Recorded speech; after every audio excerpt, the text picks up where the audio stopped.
नमस्कार, मनी गुरु की इस खास पेशकश में आप सभी का स्वागत है। मैं हूं स्वाति रायना। आपको म्यूचुअल फंड में निवेश करना होता है तो आप आमतौर पर क्या चेक करते हैं कि फंड कैसा है, उसके हिस्टोरिकल रिटर्न्स कैसे रहे हैं, उसकी कैटेगरी के बाकी फंड के मुकाबले फंड का प्रदर्शन कैसा रहा है, फंड हाउस कितना अच्छा है। ये तमाम जानकारी तो आप ले लेते हैं, लेकिन क्या इतनी जानकारी काफ़ी है? अब आप सोचेंगे और भी क्या कुछ जानकारी चाहिए होती है? बिल्कुल। अगर आपको एक अच्छे फंड में निवेश करना है, अपने लक्ष्य के हिसाब से आपको अच्छा रिटर्न पाना है, तो और भी कई पैमाने हैं जिनको देखकर परख कर आप अपने लिए एक अच्छा फंड चूज कर सकते हैं। और ये तमाम जो डिटेल्स, जो पैमाने होते हैं, वो फंड की फैक्ट शीट में होते हैं। हो सकता है आप में से कई लोगों के लिए नया शब्द हो, लेकिन उसमें से कुछ आज हम चर्चा करने वाले हैं अपने शो में। बहुत ही आसान भाषा में आपको समझाएंगे। सबसे पहले आज के खास मेहमान का परिचय करा दें। हमारे साथ आज है कल्पेश आशर, फाउंडर हैं full circle financial planner and advisors. Kalpesh, बहुत स्वागत है आपका मनी गुरु में। Thank you Swati. तो कल्पेश से क्या चर्चा करेंगे आज हम शो में? सबसे पहले उसकी सुर्खियों पर एक नजर डालते हैं। आज हम शो में जानेंगे क्या बताती है म्यूचुअल फंड की फैक्ट शीट। फैक्ट शीट में होती है क्या क्या जानकारी, क्या होता है पोर्टफोलियो टर्नओवर रेशो, और फंड चुनने से पहले आपको क्या क्या पैमाने देखने और समझने हैं जरूरी।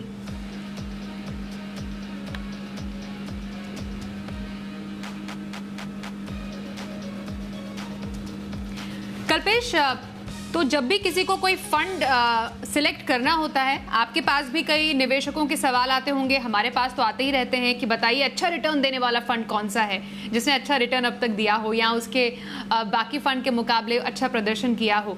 तो हम यही कह रहे हैं कि फंड चुनने का सही पैमाना सिर्फ रिटर्न नहीं है, और भी कई ऐसी बारीकियां हैं जो देखने और समझनी जरूरी हैं। तो सबसे पहले ये पैमाने कौन से हैं और ये मिलते कहां पर हैं? ये बहुत ही एक अहम हिस्सा है निवेश का, और हर एक आई थिंक समझदार निवेशक को फैक्ट शीट पढ़ना बहुत जरूरी है अपने निवेश की यात्रा शुरू करने के पहले। क्योंकि फैक्ट शीट, मान लीजिए, एक ऐसी बहुत ही महत्वपूर्ण इंफॉर्मेशन देने वाली एक सोर्स है, एक माध्यम है, जहां पे हम सिर्फ फंड के बारीकियां नहीं जानते, लेकिन फंड में जो रिस्क है, जो जोखिम है, और जोखिम के साथ हम रिटर्न्स की जो एक एक्सपेक्टेशन रखते हैं, उन दोनों चीजों के काफी सारे उसमें मापदंड, पैरामीटर्स, डेफिनेशंस और बहुत सारे उसमें डिटेल्स रहते हैं। मान लीजिए कि उसमें स्टैंडर्ड डिविएशन होता है, फिर एक उसका फंड का बीटा कितना होता है, शार्प रेशियो क्या होता है, पोर्टफोलियो टर्नओवर रेशियो क्या होता है, जिसके बारे में हम आज विस्तार में बात करेंगे। तो ये सारी चीजें जो है फंड का रिस्क और फंड का रिटर्न तो दर्शाती हैं कि रिस्क और रिटर्न दोनों आपस में मिले जुले होते हैं। और इसके साथ पोर्टफोलियो टर्नओवर रेशियो दो चीजें बताता है। एक, कि आपका फंड कितना आपको एक खर्चा आपके ऊपर डाल सकता है, क्योंकि उसका जो पोर्टफोलियो टर्नओवर रेशियो का जो एक सीधा कनेक्शन होता है वो आपकी एनएवी के एक्सपेंस के साथ होता है, और आपका जो फंड का परफॉर्मेंस है वो भी पोर्टफोलियो टर्नओवर रेशियो के साथ जुड़ा होता है। इसके बारे में हम जरूर बात करेंगे। और इसके अलावा होता है एक बहुत इंपॉर्टेंट मैटर कि आपकी फंड का जो निवेश है वो कौन से सेक्टर्स में भी आपका फंड मैनेजर निवेश करता है, उसको सेक्टरल एलोकेशन बोलते हैं। तो ये 4-5 बहुत महत्वपूर्ण चीजें हैं जो हमें देखनी होती है एक फंड में निवेश करने के पहले। तो आपने फैक्ट शीट के थोड़े से तो आपने जानकारी दी कि फैक्ट शीट में क्या क्या जानकारी होती है। एक तो स्टैंडर्ड डिविएशन होता है, बीटा, शार्प रेशो। बीटा शायद आजकल लोगों को ज़्यादा मालूम भी, इर्द-गिर्द कोरोना वायरस चल रहा है, अल्फा, बीटा और अलग अलग डेल्टा वेरिएंट्स की वजह से लोगों को इसके बारे में मालूम है, लेकिन ये जो टर्म है वो एक्चुअली म्यूचुअल फंड जो निवेशक जो जानते हैं उनको शायद इससे पहले इसके बारे में मालूम है। थोड़े टेक्निकल ये टर्म ज़रूर हैं, लेकिन जैसा कल्पेश ने बताया उसमें से आज कुछ ज़रूरी पैमानों पर हम चर्चा करेंगे, जो मुख्य तौर पर है पोर्टफोलियो टर्नओवर रेशो और दूसरा सेक्टोरल एलोकेशन, क्योंकि इसका सीधा असर आपके निवेश के खर्च पर भी पड़ता है। क्योंकि जब आप निवेश करते हैं तो उसमें भी आपका खर्च जुड़ा होता है, तो आपके निवेश में ही ज़्यादा अगर खर्च हो जाएगा तो जाहिर तौर पर रिटर्न पर तो उसका असर पड़ेगा ही। तो इसका आपस में कोरिलेशन क्या है, अब समझने की शुरुआत करते हैं पोर्टफोलियो टर्नओवर रेशो से। जैसा हमने बोला था कि बहुत ही आसान भाषा में आपको बताएंगे, कोई टेंशन लेने की बात नहीं, और आपको पता भी चल जाएगा कि आपको जो फंड लेना है उसका सही तरीका क्या हो। तो सबसे पहले पोर्टफोलियो टर्नओवर रेशो, कल्पेश बताइए होता क्या है? देखिए, पोर्टफोलियो टर्नओवर रेशियो जैसे अंग्रेजी में नाम ही दर्शित करता है कि आपका जो पोर्टफोलियो है वो बना होता है बहुत सारे विभिन्न स्टॉक्स से, यानी कि शेयर से, जो फंड मैनेजर आपके बिहाफ पे परचेज करता है और उससे आपका म्यूचुअल फंड का पोर्टफोलियो बनता है। अब ये म्यूचुअल फंड मैनेजर अपने हिसाब से, अपनी जजमेंट के हिसाब से, जब इन पोर्टफोलियो में स्टॉक्स जो होते हैं उनकी जब बार बार लगातार एक बाइंग और सेलिंग करता है, खरीदारी और बिकवाली करता है, उसको सिंपल टर्म्स में पोर्टफोलियो टर्नओवर कहते हैं। और जिस तरीके से म्यूचुअल फंड हाउसेज यानी कि जो एएमसीज होती है वो इन स्कीम का रेशियो निकालती है, वो बहुत ही एक टेक्निकल एस्पेक्ट है। वो ये होता है कि हर दिन का जो एक लोअर स्केल होता है परचेजेस एंड सेल्स का, उस परचेज एंड स्केल्स को वो लोग डिवाइड करते हैं आपके जो इनके जो स्कीम के एवरेज नेट असेट्स होते हैं उसके ऊपर से एक रेशियो बनता है, और एक साल में इस रेशियो का अंदाजा लगाया जाता है। तो मान लीजिए कि आप अपने फैक्ट शीट में अगर देखते हैं कि एक एबीसी फंड का पोर्टफोलियो टर्नओवर रेशियो 50% दिखा रहा है, तो इसका मतलब क्या हुआ? इसका मतलब यह होता है कि एक साल में आपके फंड मैनेजर ने उस पर्टिकुलर स्कीम में आपका जो पूरा पोर्टफोलियो है वो 50% स्टॉक्स उसमें चेंज हुए हैं। मतलब यानी कि यहाँ पे खरीदारी भी हुई है और बिकवाली भी हुई है उन पर्टिकुलर 50% स्टॉक्स में, और बाकी का जो 50% आपका जो पोर्टफोलियो है स्कीम का वो वैसे का वैसा है। तो इस चीज को हम पोर्टफोलियो टर्नओवर रेशियो कहते हैं।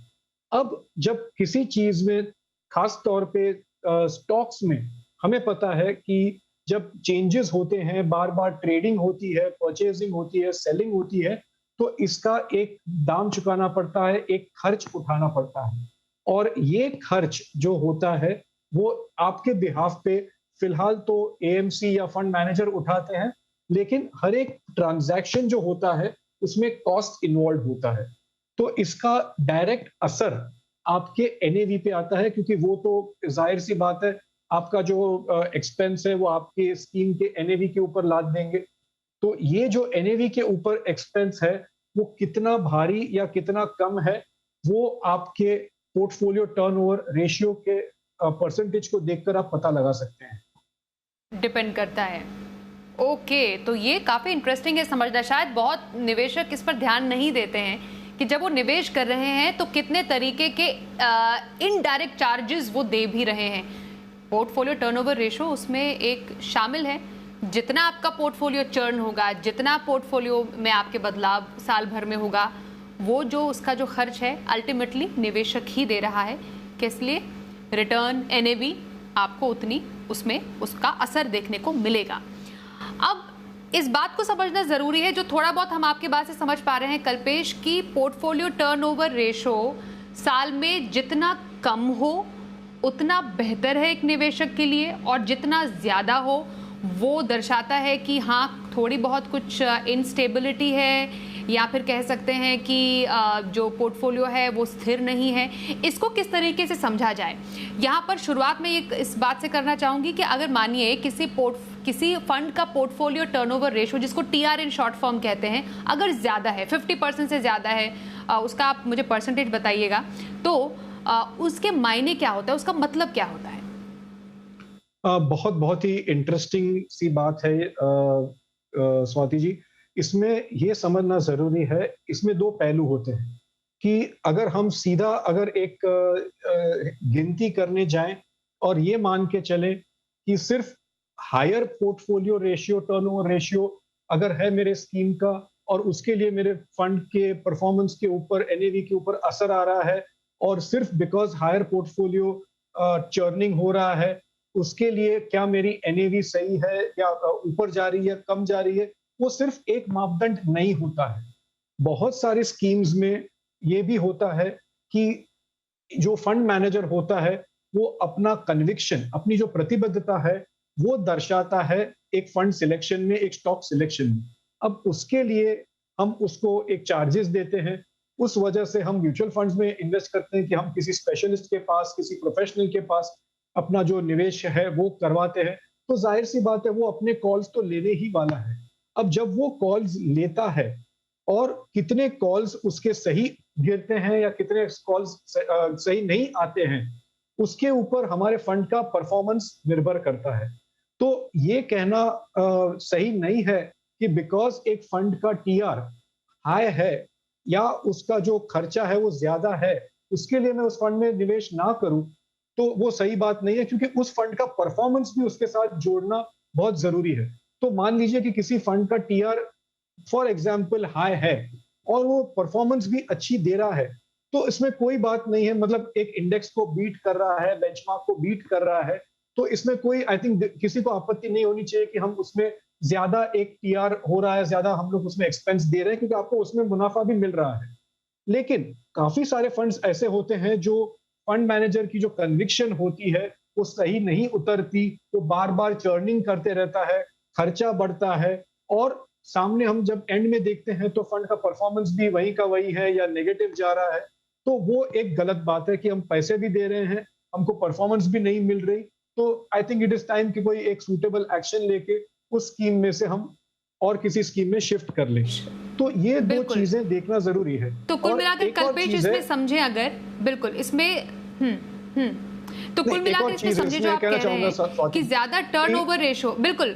हाँ हाँ हाँ जी, बात पूरी कीजिए। हाँ। मैं एक सिर्फ पॉइंट कहना चाहता हूं कि जो ये पोर्टफोलियो टर्नओवर रेशियो है उसका सीधा एक I think mirror image fund manager के कन्विक्शन पे भी जाता है।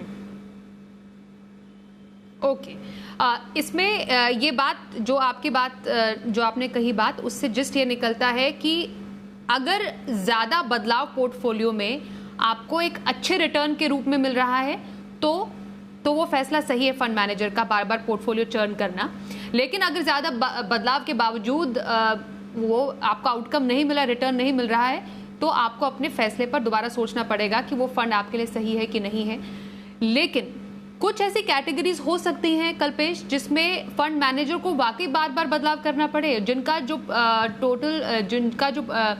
टीआर है, टर्नओवर रेशो है, वो एक्चुअली ज्यादा रहता है क्योंकि उस फंड का नेचर ही ऐसा है। तो उसका कुछ एग्जांपल देके बताइए। बिल्कुल बिल्कुल स्वाति जी, और ये आपने बहुत ही अच्छी बात कही, क्योंकि ये जो बात है वो फंडामेंटल बात है। और एक हम कहें कि जैसे काफी सारे फंड्स होते हैं जो अपना एक स्वभाव है या अपना जो कैटेगरी है उसको पकड़ के चलते हैं, और हम लोग ऐसे ही फंड में काफी टाइम रेकमेंड करते हैं इन्वेस्टमेंट कि कौन सा फंड अपनी एक प्रिंसिपल्स को पकड़ के चलता है। तो मान लीजिए कि एक फंड है जिसका नेचर या कैटेगरी है, एक उदाहरण के तौर पे दे रहा हूँ, कोई रिकमेंडेशन नहीं है, कि डीएसपी का डायनामिक एसेट एलोकेशन फंड। अब नाम ही उसको एक इंडिकेट करता है कि डायनामिक एसेट एलोकेशन की एक सिस्टम फंड मैनेजर अपनाने वाला है। तो आज आप इस फंड का जो टीआर है वो आप किसी भी वेबसाइट पे चेक कर लीजिए, तो तकरीबन 480 से लेके 510% है। So anything between 480 to 510%। मतलब वो पोर्टफोलियो इतना उसमें वो लोग चर्निंग करते हैं, लेकिन उस फंड की वो जरूरत है, क्योंकि उसके लिए ही तो निवेश ये फंड को देख के कि इसमें फंड मैनेजर जो फंड की जो कैरेक्टरिस्टिक है उसको पकड़ के इस फंड में बदलाव करने वाला है, शिफ्ट करने वाला है मेरे funds according to the existing conditions, equity to debt, debt to equity, equity में भी बदलाव करेगा वो। तो उस फंड का एक नेचर होता है, उस फंड के नेचर को पकड़ के वो चलते हैं, तो उसमें बहुत ही जायज बात है। दूसरा जो एक कैटेगरी है वो मान लीजिए कि आप एक ग्रोथ ओरिएंटेड स्कीम्स में इन्वेस्ट करते हैं जहां पे उसका जो रिस्क पैरामीटर होता है ज्यादा होता है, तो वहां पे भी लाजमी है कि फंड मैनेजर को आप परमिशन दे सकते हैं या आप नजरअंदाज कर सकते हैं कि वो ज्यादा उसमें चर्न करता है क्योंकि आपको मुनाफा भी शायद ज्यादा दे। तो वो कैटेगरी हो जाती है काफी ग्रोथ ओरिएंटेड जो स्कीम्स होते हैं, हम देखते हैं ज्यादा तौर पे मिड कैप या स्मॉल कैप्स में। तो वहां पे हम सोच भी सकते हैं कि ये सब चलता है, कि चर्निंग हो सकती है। लेकिन अगर हम विपरीत तौर पे देखें तो एक ऐसी कैटेगरी भी है इंडेक्स फंड्स हैं, जहाँ पे वैल्यू फंड्स हैं। वैल्यू मतलब कि आज की तारीख में जिस स्टॉक्स हैं उनकी कीमत ज्यादा नहीं है, लेकिन फंड मैनेजर को कन्विक्शन है कि भरोसा है कि आगे चल के ये स्टॉक्स परफॉर्म करेंगे। तो उन चीजों में आम तौर पे हम ये मान के चलेंगे कि उसमें ज्यादातर टर्नओवर या चर्निंग नहीं होगी, लेकिन हम इसमें भी देखते हैं कि पर काफी आऊंगी सारे आपके अगर पास फैक्ट शीट को कल्पेश, हम डिटेल मुझे में माफ देखें। कीजिए, मुझे आपको रोकना पड़ रहा है यहाँ पर, क्योंकि ज़्यादा टर्नओवर रेशो के हमने अलग अलग एग्जाम्पल समझ लिए कि ज़्यादा टर्नओवर रेशो कब सही है पोर्टफोलियो के लिए, कब सही नहीं है। लेकिन कम टर्नओवर रेशो में जो स्ट्रैटेजी अपनाई जाती है वो किस तरीके की होती है, कौन से कैटेगरीज में आप ज़्यादा देखते हैं, इस पर बात। आपको एक अच्छा म्यूचुअल फंड चुनना है तो किन पैमानों को देखकर आपको चुनना चाहिए, फंड की जो फैक्ट शीट है उसमें कौन से इंपॉर्टेंट पैरामीटर्स हैं, वो आज हम समझने की कोशिश करें, और उसमें भी हम पोर्टफोलियो टर्नओवर रेशो के बारे में समझ रहे हैं। कल्पेश आचार्य हमारे साथ हैं। कल्पेश, आप अपनी बात को प्लीज़ आगे बढ़ाएं। कई ऐसी कैटेगरीज हैं जिसमें एक ऐसी स्ट्रैटेजी अपनाई जाती है जिसमें ज़्यादा पोर्टफोलियो चर्निंग नहीं होती है, मतलब पोर्टफोलियो में ज़्यादा बदलाव नहीं किया जाता है। ये स्ट्रैटेजी कब काम आती है, कितनी काम आती है, और इसका हमारे रिटर्न पर कितना असर पड़ता है? जाहिर तौर पर ज़्यादा अगर चर्निंग पोर्टफोलियो में हो रही है, ज़्यादा टर्नओवर रेशो है, तो हमारा खर्च भी शायद ज़्यादा है। तो इसका मतलब यह है कि कम टर्नओवर रेशो में हमारा खर्च कम है। देखिए, जो लो टर्नओवर रेशियो है तो जाहिर सी बात है कि उसमें सब लोग यही देखेंगे कि हमारा जो खर्चा है वो कम है, क्योंकि उसमें चर्निंग कम हो रही है। लेकिन इसका मतलब ये भी नहीं है कि जैसे मैंने पहले ही समझाया कि आपका फंड का परफॉर्मेंस अच्छा चल रहा है। सिर्फ खर्चा देख के हम निवेश नहीं करते, हमको रिटर्न्स की भी अच्छी अपेक्षा रहती है उसमें से। अब काफी सारे फंड जो होते हैं, जैसे मैंने पहले बताया कि इंडेक्स फंड्स होते हैं, तो वहां पे हमको एक उम्मीद होती है कि यहाँ पे चर्निंग नहीं होगा, क्योंकि सिर्फ इंडेक्स को उसको मिरर इमेज करना है और आपके फंड जो आप जिसमें निवेश कर रहे हो वो आपको वही एक रिटर्न्स देने वाला है। दूसरा जो मैंने बताया, वैल्यू फंड जो होते हैं, जो बाय एंड होल्ड स्ट्रैटेजी होती है, तो वो भी एक कन्विक्शन का स्वभाव है फंड मैनेजर का, और वो एक फंड को एक अच्छी वैल्यू पे खरीद के उसके ऊपर काफी टाइम तक चर्निंग नहीं करता है। तो ये दो कैटेगरीज अगर हम निवेश करते हैं तो हम ये उम्मीद कर सकते हैं कि यहाँ पे चर्निंग नहीं होगी। लेकिन स्वाति, एक बहुत ही इंटरेस्टिंग बात है कि अगर हम फंड के काफी फैक्ट शीट्स देखें और कभी कभी हम इसमें परफॉर्मर्स देखें कि कौन से स्कीम्स अच्छे चल रहे हैं, हम जो रेकमेंड करते हैं वो स्कीम्स काफी अच्छी होती हैं कभी कभी, तो उसमें बहुत टाइम पे हमने देखा है कि जो एक बहुत एफिशिएंट या कुशल जो एक फंड मैनेजर होता है, वो काफी कैटेगरीज में एक लोअर टर्नओवर रेशियो को रख के भी परफॉर्मेंस को आउटबीट करता है। यानी कि मैं कुछ उदाहरण देना चाहता हूं कि आप, अब जैसे हमने शो के पहले से में बात किया कि अगर आपका मिड कैप या स्मॉल कैप में निवेश है तो आप समझ सकते हैं कि वहां पे टर्नओवर रेशियो शायद ज्यादा हो। लेकिन अगर दो स्कीम्स की हम बात करें, सिर्फ वापस उदाहरण के तौर पे मैं बता रहा हूं कि कोटक इमर्जिंग इक्विटी और डीएसपी मिड कैप फंड, तो वो काफी अच्छे हाई परफॉर्मिंग फंड्स हैं, और उसमें अगर आप टर्नओवर रेशियो देखें तो अच्छा परफॉर्मेंस होने के बावजूद फंड मैनेजर उसको बहुत ही कुशलता से लो टर्नओवर रेशियो पे उसको मैनेज कर रहे हैं। तो ये बहुत ही अच्छी बात है। दूसरी एक कैटेगरी आती है फ्लेक्सी कैप की कैटेगरी, और वहां पे तो फंड मैनेजर्स को बहुत लिबर्टी होती है, वहां पे एकदम उनको फ्लेक्सिबिलिटी होती है कि कहीं पर भी इन्वेस्ट करें। तो वहां पे एक फंड स्कीम है, मैं सिर्फ नंबर्स देना चाहता हूं कि पराग पारेख फ्लेक्सिबल फंड है, जो फ्लेक्सी कैप फंड पराग पारेख, तो उसमें जो टीआर है वो तकरीबन सिर्फ 7% है टर्नओवर रेशियो, लेकिन उसका परफॉर्मेंस हम ओवर द इयर्स देखें तो बहुत ही बेहतर है। तो ये एक मापदंड सिर्फ नहीं रखना चाहिए किसी को कि हम लो टर्नओवर रेशियो रख के हम उसमें निवेश करें। फंड का परफॉर्मेंस देखना है, फंड का जो फंड मैनेजर है वो कौन से सेक्टर्स में इन्वेस्ट कर रहा है, सारे रिस्क और रिटर्न के जो दूसरे पैरामीटर्स होते हैं वो भी देखना जरूरी है। तो एक पोर्टफोलियो टर्नओवर रेशियो बहुत इंपॉर्टेंट बात हो जाती है कि अच्छा फंड एक फंड मैनेजर चलाता है, कम चर्निंग करके भी आउट परफॉर्मेंस कर सकता है। तो इस बात को अच्छे से हमने समझा कि पोर्टफोलियो टर्नओवर रेशियो ज़रूरी है, लेकिन सिर्फ उसी पर अपने डिसीजन को आपको नहीं रखना है। और भी कई पैमाने हैं फंड की फैक्ट शीट में जिसमें आप देखकर समझ सकते हैं, क्योंकि जैसा कल्पेश ने बहुत ही अच्छे से बताया कि कम टर्नओवर रेशियो मतलब हमेशा ये नहीं होता है कि फंड अच्छा ही अच्छा होगा या आपके लिए सूटेबल है, या ज़्यादा होना आपके लिए बुरा है, ऐसा कुछ नहीं है। आपको बस थोड़ा सा इसको समझना पड़ेगा, जिसमें हम कोशिश कर रहे हैं आपको बताने की पोर्टफोलियो टर्नओवर रेशो के जरिए। अब आपने एक और बहुत इंपॉर्टेंट पैमाना बताया कल्पेश, वो था सेक्टोरल एलोकेशन। तो सेक्टोरल एलोकेशन कितना ज़रूरी पैमाना है किसी फंड के लिए, अगर हमें किसी फंड को सिलेक्ट करना है, चूज करना है, और सेक्टर एलोकेशन से हमें क्या मालूम चलता है? देखिए, यहाँ पर हम बात कर रहे हैं sectoral allocation in a diversified equity fund, हम सेक्टर फंड्स की बात नहीं कर रहे। और ये जो सेक्टोरल एलोकेशन है बहुत ही इंपॉर्टेंट चीज है कि यहाँ पे एक डाइवर्सिफाइड इक्विटी फंड, चाहे वो लार्ज कैप हो या मिड कैप हो या स्मॉल कैप हो, हर एक फंड में हर एक सेक्टर को एक परसेंटेज दिया जाता है, एक एलोकेशन दिया जाता है फंड मैनेजर के जजमेंट के हिसाब से। अब जब फंड मैनेजर किसी एक सेक्टर पे ज्यादा उसको भरोसा है या ज्यादा कन्विक्शन है, तो जाहिर सी बात है वो वहां पे एक थोड़ा बढ़ा के एक्सपोजर लेगा। अब जब वो कन्विक्शन से बात करता है या कन्विक्शन से अपने मूव्स करता है, तो हमें ये उम्मीद होती है कि वो उसका कन्विक्शन सही ठहरेगा। और अगर वो सही नहीं ठहरा तो वो उस सेक्टर से बाहर निकल के दूसरे सेक्टर में अपना इन्वेस्टमेंट जो है वो शिफ्ट करेगा। और यही मैं पहले बताया था कि यहाँ पे सेक्टरल एलोकेशन बहुत इंपॉर्टेंट है, फंड मैनेजर का कन्विक्शन दर्शाता है और बहुत ही लिंक्ड है, इंटरलिंक्ड है आपके पोर्टफोलियो टर्नओवर रेशियो के साथ। क्योंकि अगर किसी सेक्टर के ऊपर फंड मैनेजर का कॉल लॉन्ग टर्म में अच्छा नहीं रहा या 2-3 सेक्टर्स में कॉल अच्छा नहीं रहा, तो जाहिर सी बात है वो परफॉर्मेंस दिखाने के लिए वहां से वो चर्निंग करेगा, दूसरे सेक्टर्स में शिफ्ट करेगा और उसका सीधा असर आपके पोर्टफोलियो टर्नओवर रेशियो पे आएगा। तो सेक्टोरल एलोकेशन आपको भी समझना है, आपके फंड मैनेजर्स को आपको बिल्कुल यू कैन अप्रोच देम कि आप इस फंड में क्यों इतना कॉल ले रहे हैं। और आपको ये समझना है दूसरी बात कि ये जो फंड आपका इन्वेस्टमेंट है वो किसी एक सेक्टर में ज्यादा तो एलोकेशन नहीं दे रहा, क्योंकि उससे रिस्क भी बढ़ सकती है, रिटर्न्स की भी गुंजाइश हो सकती है, तो वो भी आपको एक देखना जरूरी है।